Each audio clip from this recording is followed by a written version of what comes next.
Gus Dur mengedepankan keadilan daripada kesetiaan. Jadi kalau masa Orde Baru terhadap Aceh dan Papua, Anda harus mengakui dulu bagian dari Indonesia, baru kita bicara. Tahu maksudnya ya?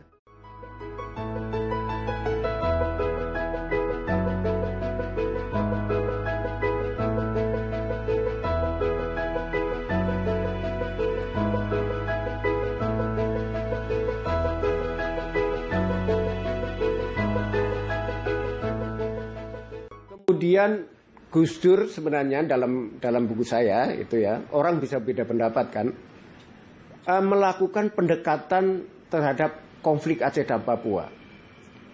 Pertama-tama adalah Gus Dur melakukan personal approach sebenarnya. Jadi kalau tadi Markus Misner mengatakan personal approach itu sebagai tradisi pesantren yang membuat Gus Dur gagal, saya membuktikan bahwa personal approach justru menjadi kesuksesan, bahkan dalam menundukkan militer. Yang kedua, Gus Dur mengedepankan keadilan daripada kesetiaan. Jadi kalau masa Orde Baru terhadap Aceh dan Papua, Anda harus mengakui dulu bagian dari Indonesia, baru kita bicara. Tahu maksudnya ya? Yang namanya separatisme itu harus dibunuh dulu kalau tidak mau mengakui keberadaan Indonesia. Gus Dur sebaliknya, gua kasih dulu, kita rangkul, baru diminta kesetiaannya. Mereka civil society merumuskan sendiri. Nanti kalau sudah jadi, kita perjuangkan di DPR. Itu sikap beliau. Satu kuncinya, yang penting tidak aspirasi merdeka. Apapun akan maka pesan Gus Dur ketika RUU, jadi institusi transformasi itu ya berupa RUU itu tadi, RUU otonomi khusus Aceh dan Papua. Jadi semua diskusi tadi yang itu adalah dirumuskan dalam bentuk RUU. Di dalam undang-undang itu yang kemudian ditetapkan, meskipun ditandatangani oleh Bu Megawati, tapi ketika Gus Dur dijatuhkan, itu semua konsep sebenarnya sudah jadi di DPR. Itu saya uraikan di situ. Yang terpenting yang ingin saya kemukakan pertama adalah diterimanya hukum adat sebagai bagian dari mekanisme persoalan, pemecahan konflik persoalan di dalam ini. Jadi hukum adat itu sangat kuat. Tentu saja dengan demikian para pemuka adat juga sangat kuat posisinya. Sebenarnya baik Aceh maupun Papua itu ada partai politik lokal. Nah, yang ketiga yang penting adalah ditampungnya unsur-unsur civil society yang semula tertindas. Tadi saya bilang, unsur-unsur masyarakat yang paling ditindas di Papua adalah para ketua adat dan etnik. Itu karena mereka diikuti oleh masanya, sehingga kalau terjadi demonstrasi itu menjadi besar-besaran. Itulah yang pihak yang paling ditindas. Nah, oleh Gus Dur melalui transformasi kelembagaan ini diberi lembaga di Papua yang disebut dengan MRP, Majelis Rakyat Papua. Tradisi Papua yang lebih bersifat, tradisi kepemimpinan Papua yang lebih bersifat informal, ketua adat, ketua apa kan informal, tidak seperti ormas dan partai. Nah, mereka ini diberi lembaga sendiri yang disebut dengan MRP itu. Meskipun kemudian di belakang itu direduksi, tetapi konsep awalnya adalah bagaimana agar mereka-mereka yang menjadi kunci masyarakat, civil society yang semula ditindas justru diberi tempat, dikasih lembaga. Termasuk MRP adalah tempat orang-orang pemimpin-pemimpin yang belum sepakat dengan otonomi, masih beraspirasi merdeka.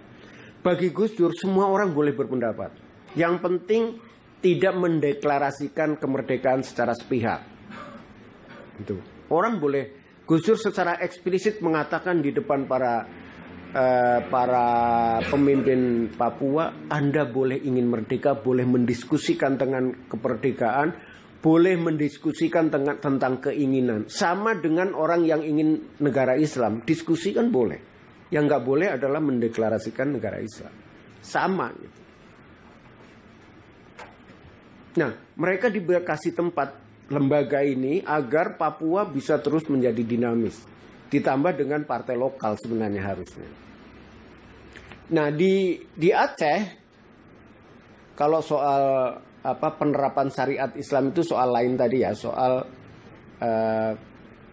literasi. Tetapi intinya adalah di Aceh ada yang disebut dengan MPU, tahu ya? Majelis Majelis Permusyawaratan Ulama, yang itu dari MUI jadinya. Jadi disebut dengan MPU. Nah, di masa Orde Baru, NU, Muhammadiyah dan MUI itu adalah alat pemerintah dalam tanda petik untuk menindas rakyat. Dan pemimpin rakyat yang sesungguhnya, yang civil society seperti di Papua, ketua adat itu adalah ulama daya atau kiai-kiai lokal ya. Kalau Anda belajar tentang Diponegoro bagaimana ditulis oleh Mas Bilal, Anda akan melihat bagaimana fungsi kiai kepada masyarakat adalah tempat mengadu, tempat berlindung, tempat dan seterusnya dari penindasan Belanda. Sama dengan ulama daya, ulama pesantren di Aceh pada masa Orde Baru. Maka MPU ini adalah tempat mereka. Jadi yang semula tertindas dikasih tempat justru. Nah, sayangnya ini dalam arti begini. Ulama daya Aceh itu ditindas sudah 60 tahun. Ya, 30 tahun di masa Orde Baru, 30 tahun sebelumnya. Itu mereka tidak bisa berkesempatan untuk mencari ilmu yang lebih baik, referensi yang lebih baik, pengalaman yang lebih, bahkan 30 tahun masa Orde Baru itu mereka ditindas dari dua belah pihak, dari tentara atau pemerintah RI dan dari GAM. Jadi ilmunya memang tidak berkembang. Ini masalahnya sekarang. Jadi bukan soal mereka anti HAM, itu bukan. Maka saya sering berbeda pendapat dengan para aktivis HAM. Meskipun saya aktivis HAM juga, tapi saya berbeda pendapat dalam soal Aceh. Teman-teman HAM itu biasanya langsung langsung melempari batu gitu kira-kira kalau ada apa-apa di Aceh. Tapi bagi saya ini adalah akibat dari penindasan selama 60 atau setengah abad. Yang mereka tidak pernah punya kesempatan belajar, tidak punya kesempatan membaca buku, tidak punya kesempatan untuk mendapatkan referensi. Nah, saya berharap 5-10 tahun mendatang, karena sekarang ini dengan adanya uang banyak dari uang sumbangan tsunami dan dana otonomi otsus, itu akan bangkit pemikiran baru dan civil society. Saya berharap memang butuh waktu ya. Kalau ditindas 50 tahun, kira-kira kita berharap 30 tahun akan bangkit lah gitu. Tidak mungkin 10 tahun itu akan terjadi normal. Ya, kalau separuh ya dari